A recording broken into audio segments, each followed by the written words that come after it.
Tae No stood before the wide observation window of her ship, her crystalline skin catching the starlight as she gazed at the approaching blue planet. Earth looked peaceful from this distance, but her thoughts were anything but calm. "Ambassador, the final medical report," her assistant said, placing a tablet in her trembling hands. Tae's eyes, pools of luminescent violet, dimmed as she reviewed the data. The diagnosis was unchanged. Her cellular structure was breaking down at an accelerating rate. What had begun as occasional dizziness and fatigue had progressed to painful episodes that left her gasping for breath. "How long?" she asked, her voice steady despite the fear churning inside her. 90 days, Ambassador. Perhaps less." The assistant's tone was clinical, but Tae could sense the pity. "The genetic anomaly is rare, even among our kind." Tae dismissed her assistant with a nod. Alone again, she allowed herself a moment of weakness, pressing her forehead against the cool glass of the viewport. She had spent her adult life as a diplomat, representing the Xantharian Republic with pride and dignity. Now her body was betraying her in the cruelest way imaginable. The Xantharian bonding process, a genetic exchange that allowed compatible partners to strengthen and stabilize each other's biology, was ordinarily a sacred rite. It was meant to be undertaken after careful selection, with family approval and ceremonial preparation. Not as a desperate bid for survival. But that wasn't even the worst part. The physician's words still echoed in her mind. "Your condition has mutated. Only human genetic material will stabilize your system." The very idea was shocking. Cross-species bonding was theoretically possible but extremely rare. Some would consider it taboo. And humans, with their brief lives and unpredictable emotions, were hardly considered ideal partners by Xantharian standards. Tae opened a private file on her tablet. She had been studying humans for years in her diplomatic role, but always at a safe distance. Now she scrolled through images of human men, trying to imagine them as potential mates rather than diplomatic counterparts. Her communication device chimed, interrupting her thoughts. "The High Council is waiting for your report, Ambassador," her first officer informed her. Tae straightened her diplomatic robes and composed herself. The council knew nothing of her condition. If they did, they would recall her immediately, preferring to let her die with dignity on their homeworld, rather than risk interspecies complications. On the view screen, 7 elderly Xantharians gazed at her with solemn expressions. "Ambassador No, you are about to begin the most important diplomatic mission of your career," the head counselor said. "The treaty negotiations with Earth could secure our position in the galactic community for generations." Tae bowed her head respectfully. "I understand the importance of my task, Counselor." "See that you do. There are factions that oppose this alliance. Any misstep could jeopardize everything we've worked toward." As the council members outlined their expectations, Tae felt a sharp pain in her chest. Another attack was coming. She discreetly pressed a small device against her wrist that would inject medication to mask the symptoms temporarily. "Is something wrong, Ambassador?" one of the counselors asked, noticing her momentary grimace. "Nothing of consequence." Tae lied smoothly. "Just adjusting to Earth's gravitational field as we approach." When the meeting ended, Tae collapsed into her chair. The medication dulled the pain, but left her feeling hollow. She knew what she had to do, however impossible it seemed.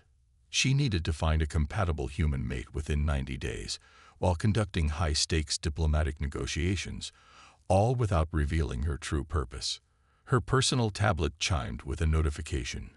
The Earth delegation's profiles had arrived. Tae opened the file and began studying the humans she would soon meet.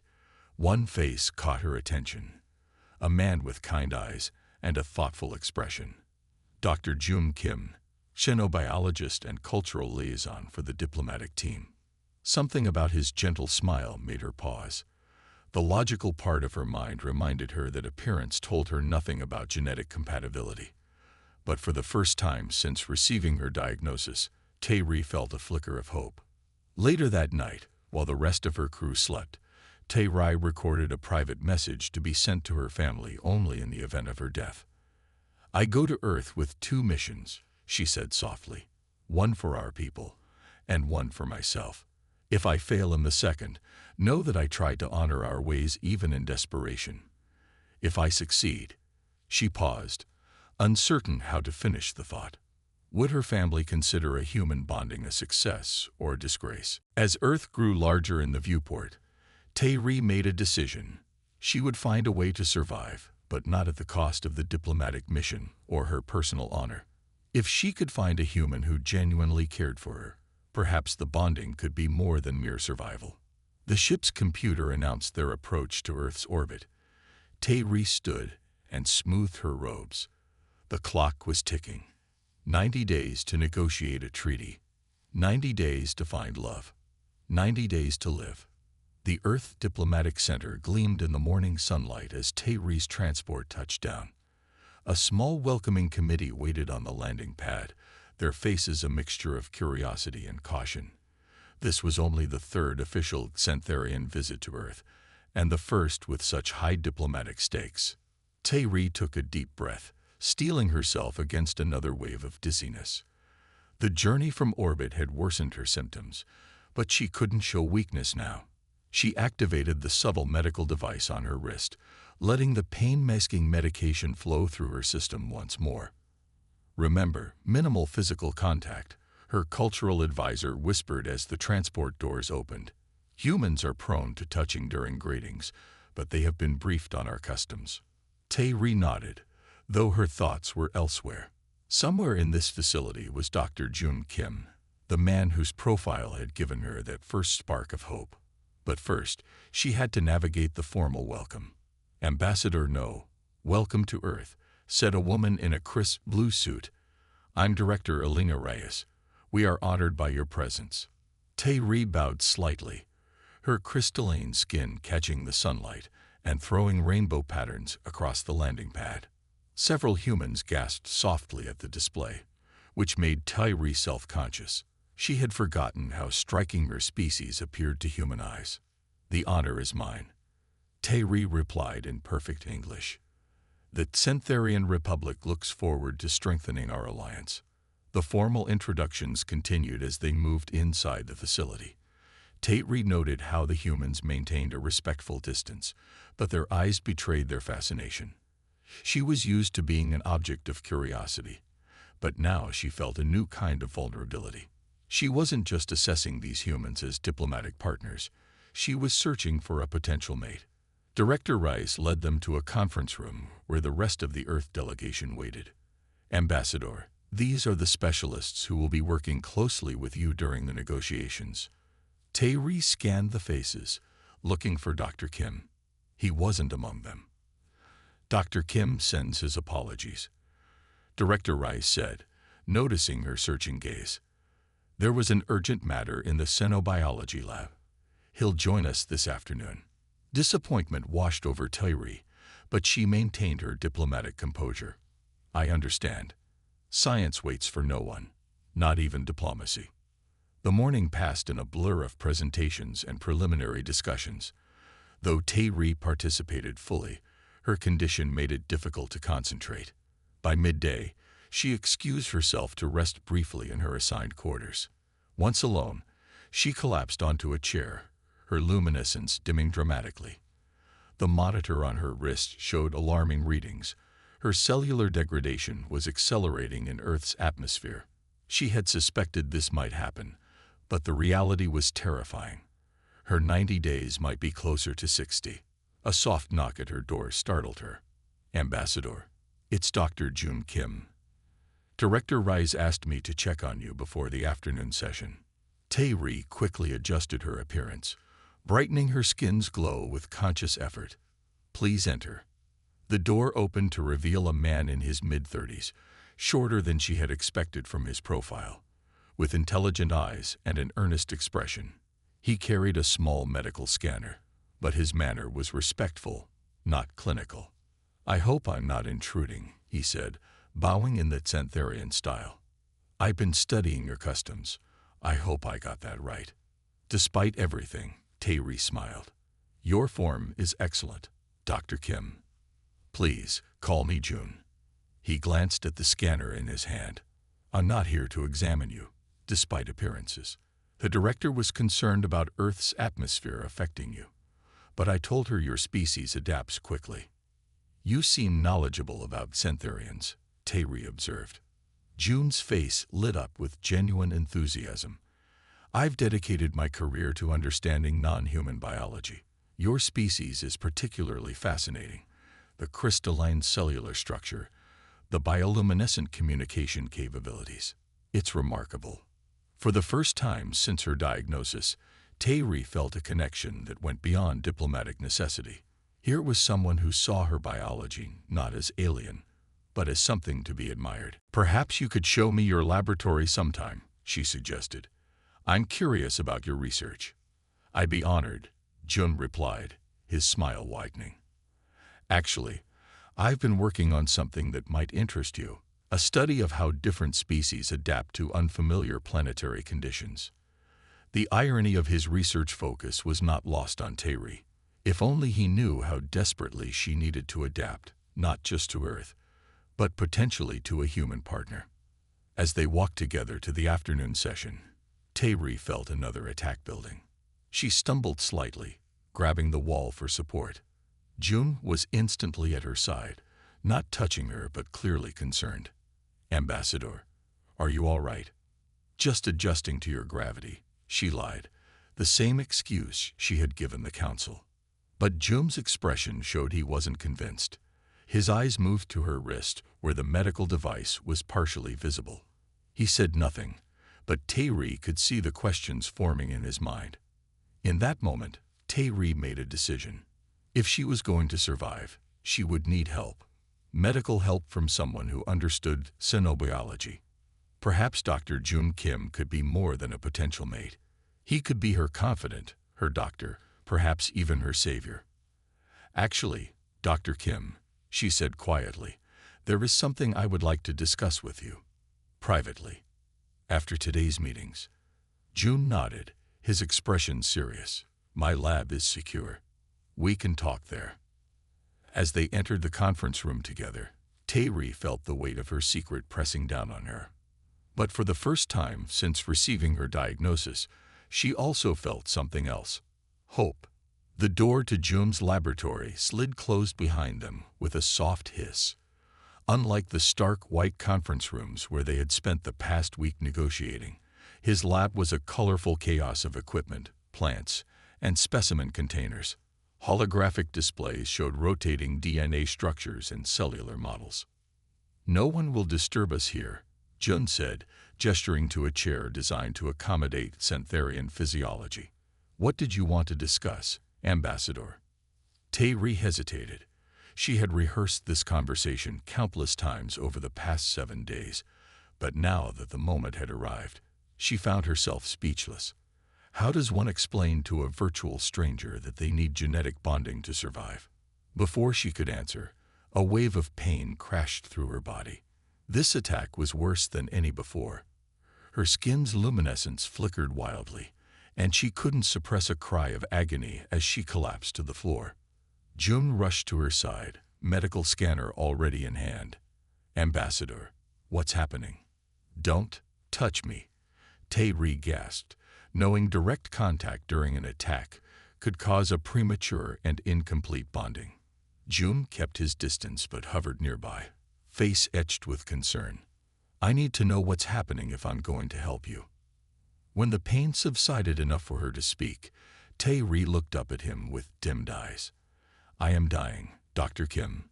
The next hour passed in a blur of explanations. Tayri told him everything, her rare genetic condition, the cellular degradation, the need for bonding with a compatible partner, and the cruel twist that only human genetic material could save her. Jun listened without interruption, his expression shifting from shock to fascination to compassion. When she finished, he sat back in his chair, processing everything. Why didn't you tell anyone? He finally asked.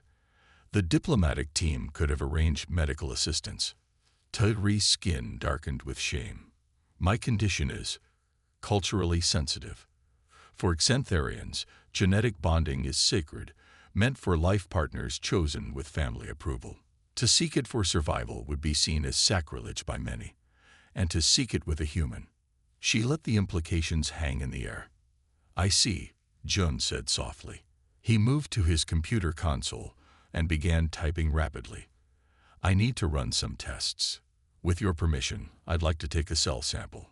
Tae-ri extended her arm. You are not disgusted by my situation. Jun looked up, surprised. Disgusted? No. As a scientist, I find the mechanism fascinating. As a doctor, I want to help you. And as a human. He paused, choosing his words carefully.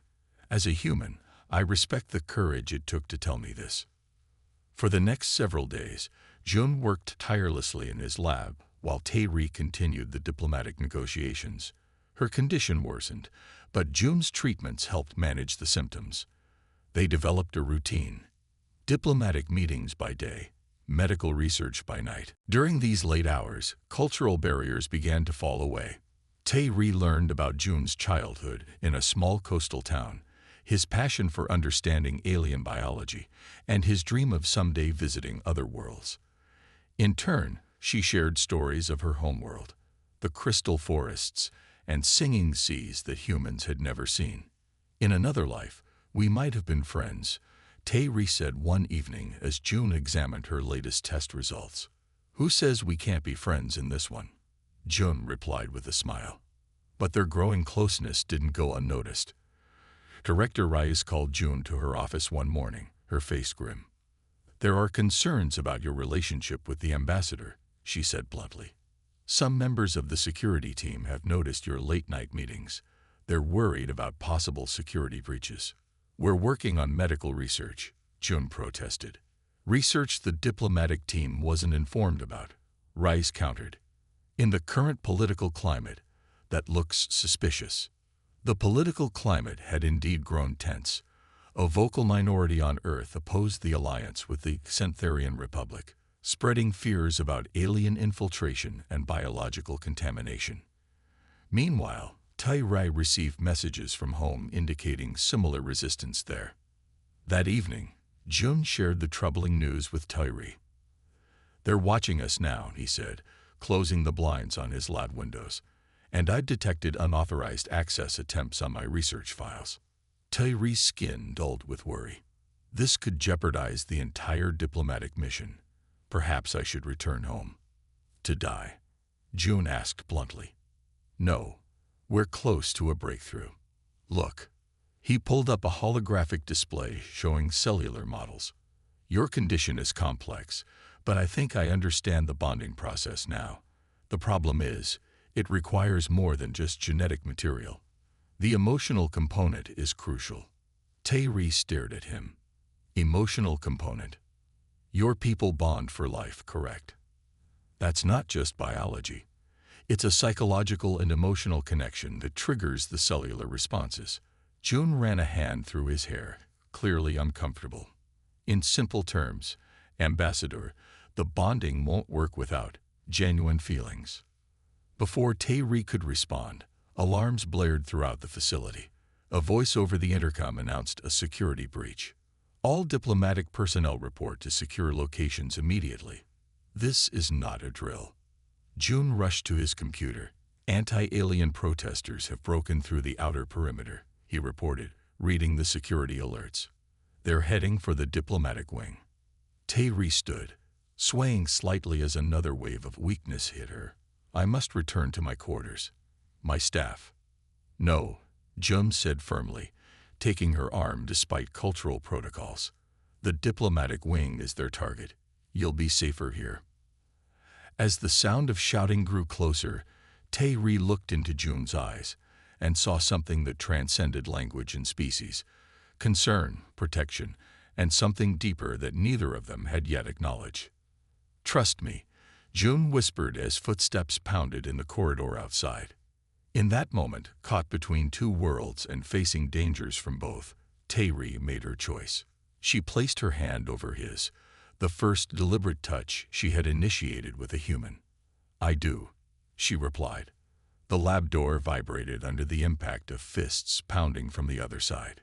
June quickly pulled Tairi toward the back of the laboratory, where a heavy metal storage unit concealed a small emergency exit. "This leads to the maintenance tunnels," he whispered, entering a code that caused the unit to slide silently aside. "We can reach the secure research wing from there." Tairi's legs buckled as she tried to move.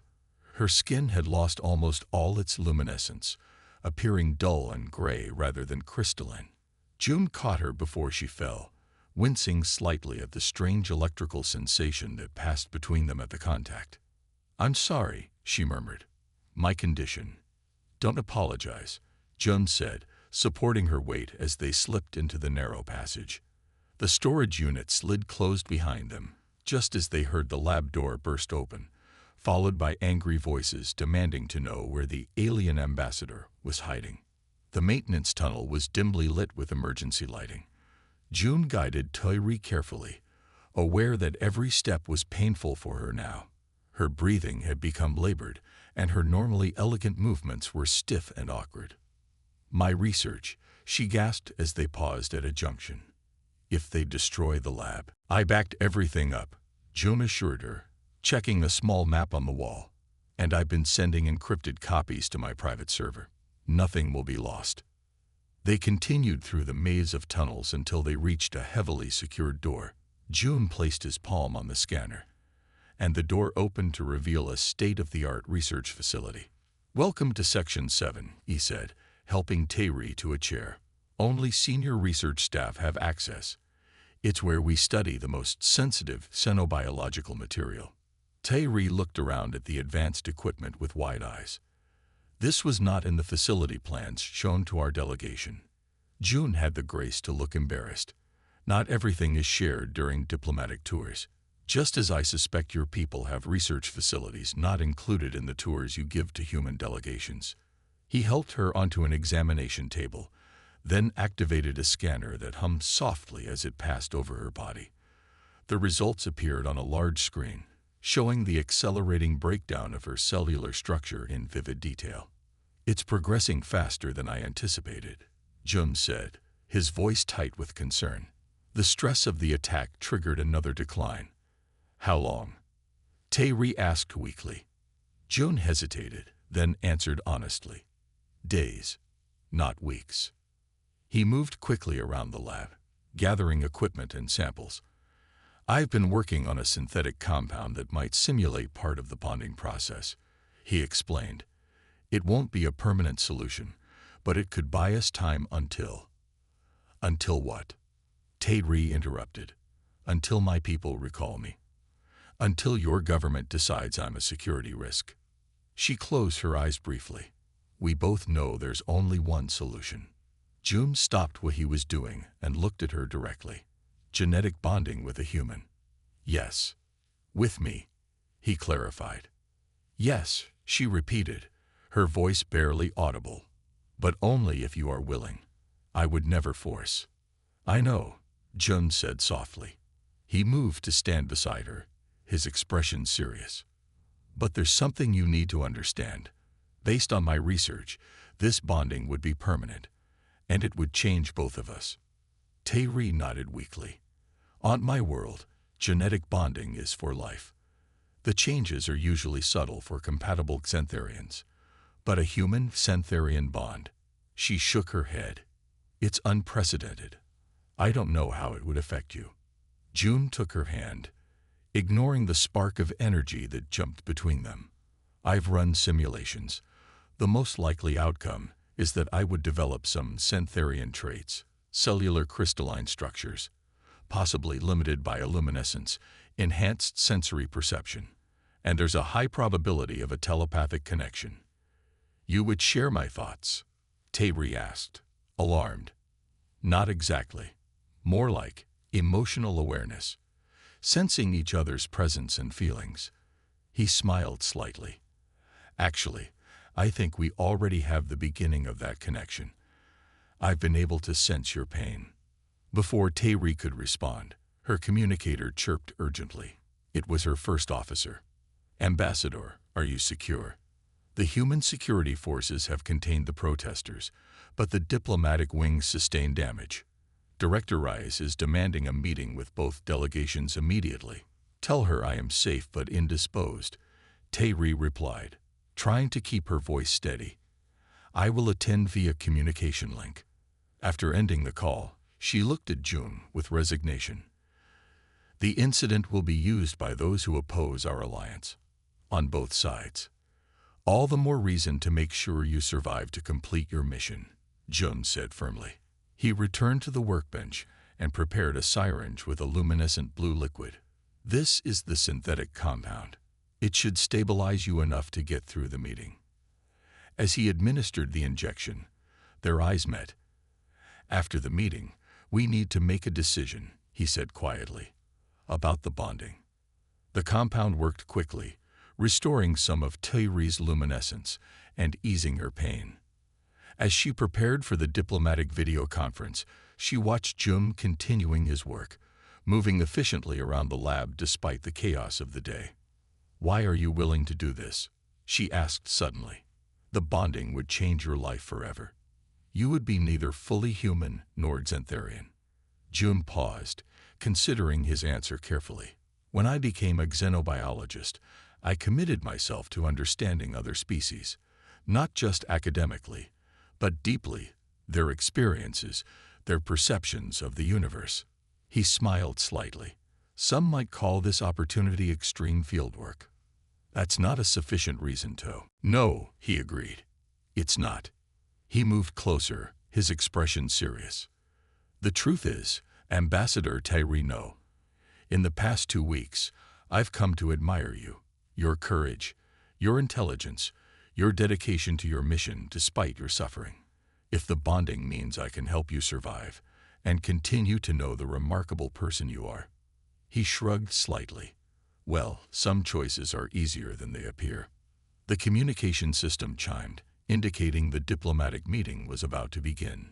Tairi straightened her posture, summoning her diplomatic persona, even as her body continued its silent rebellion.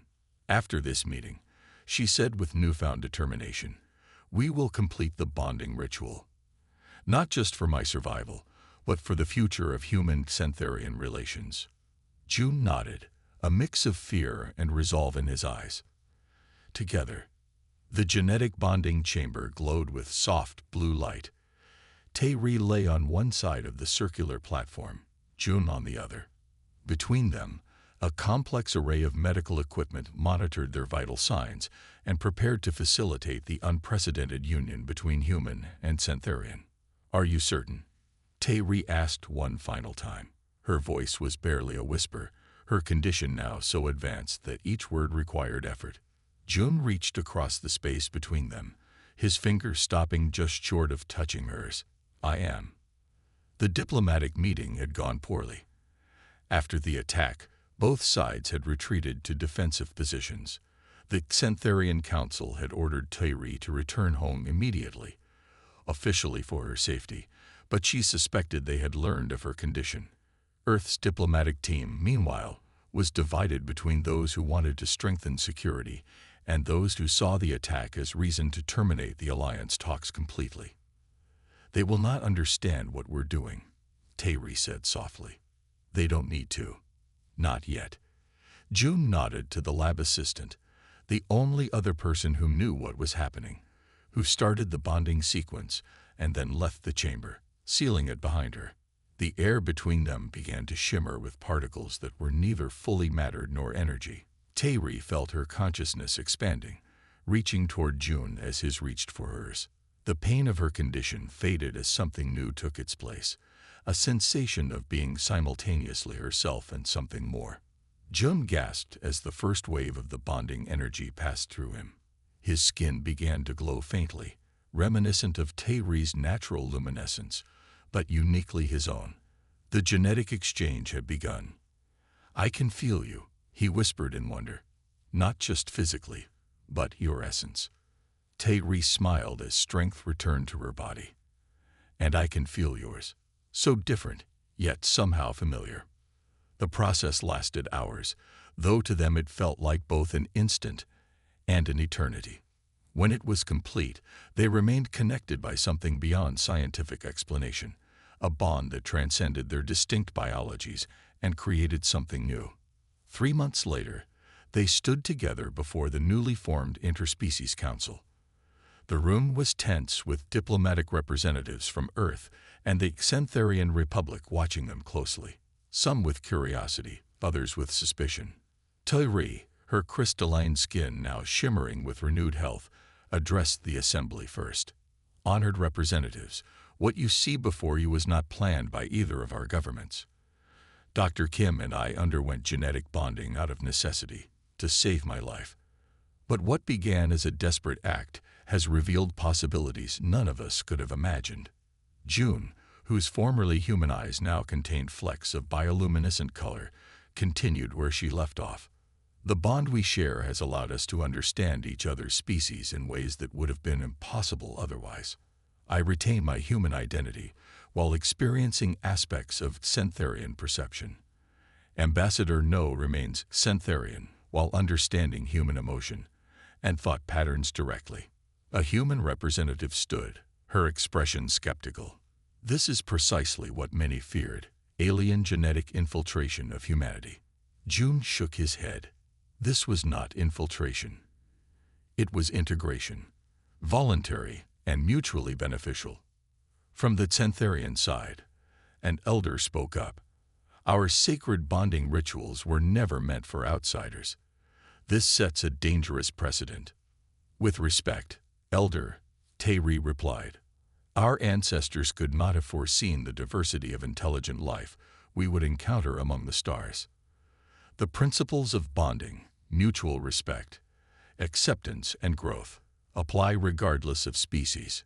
For hours the debate continued.